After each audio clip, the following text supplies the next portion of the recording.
All right, let's just dive right in. We all have a worldview, right? But have you ever actually tried to code one from scratch?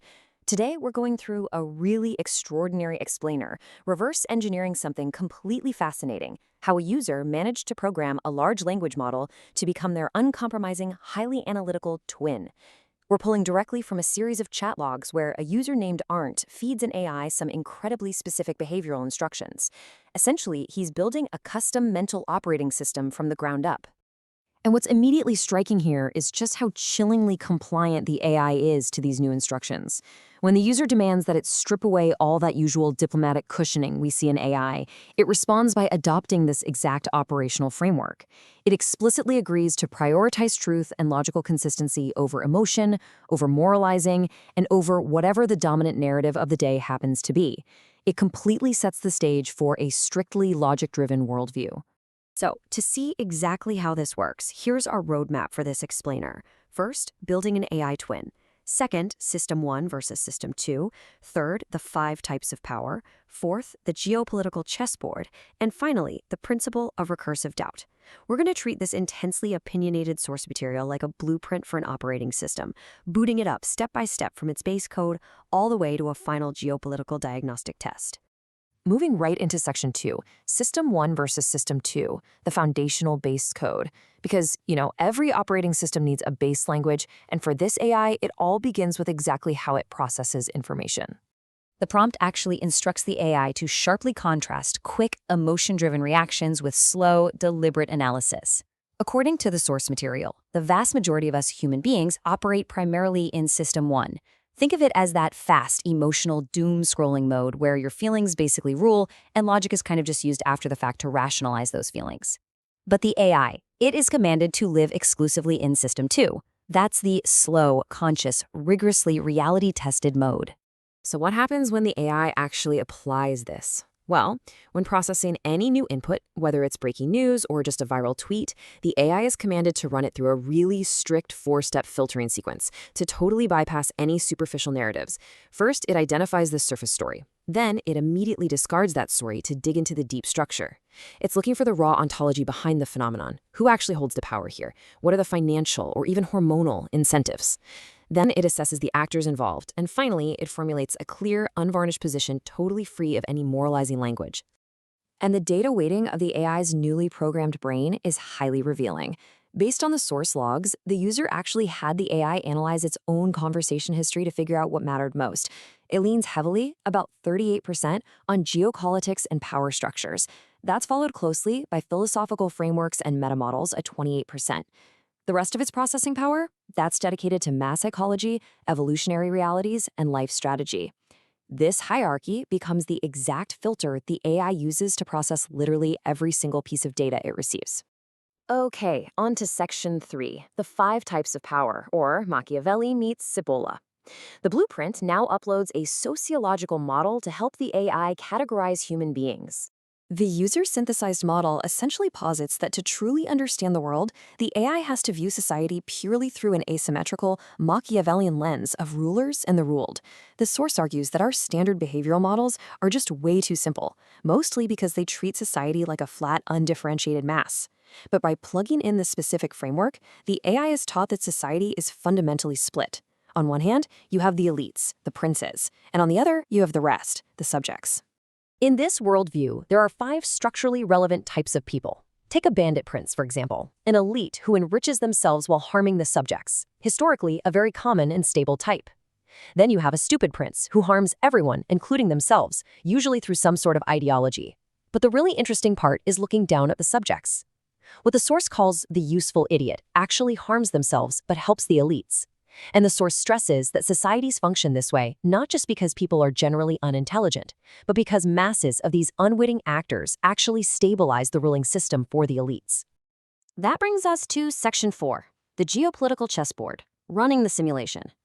Let's see what happens when the AI applies this highly structured behavioral software directly to real-world global conflicts. According to the source's framework, the AI starts categorizing global actors into 2 very distinct types: those bound to the physical Earth and those operating as fluid, borderless networks. On one side, we have territorial powers. The source uses Russia and Iran as examples here.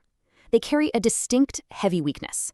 They are tied to a specific location, a capital city, natural resources. They can be physically located and, well, destroyed.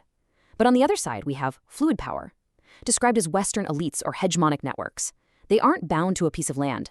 Their power is elusive. It's ideological, financial, and highly distributed. The AI actually pulls up that famous Bruce Lee quote, "Be water, my friend," to illustrate this structural asymmetry. The source points out that non-territorial power is vastly harder to destroy, simply because it flows right around localized attacks. Think about it. If you're a secret society, an ideology, or a financial elite, you can just relocate. You are like water. A territorial state can't exactly pack up and run away. Their only logical option, according to the AI's strict cost-benefit analysis, is to neutralize the threat, which is incredibly difficult when that threat is fluid. The resulting analysis treats international relations as a literal chessboard, where the ruling hegemon deploys very specific mechanisms as pawns and knights to corner their opponents.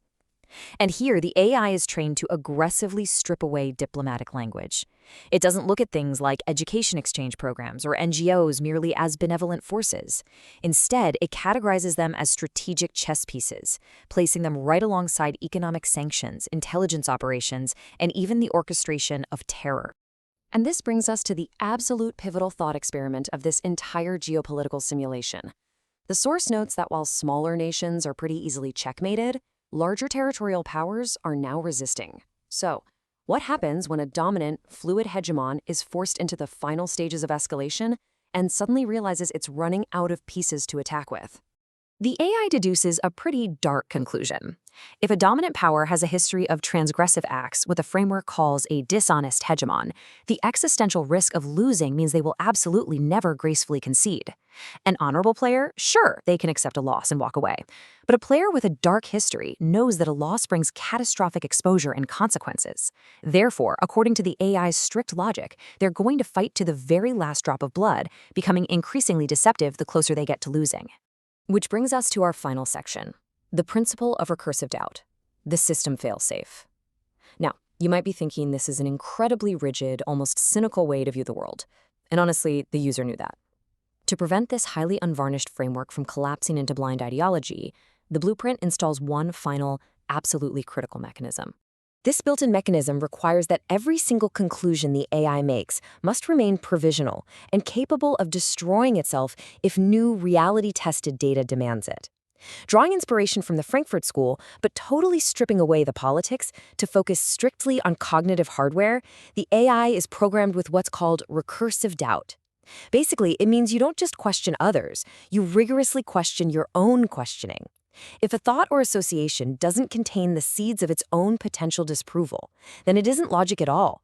It's just rigid System 1 dogma disguised as critical thinking.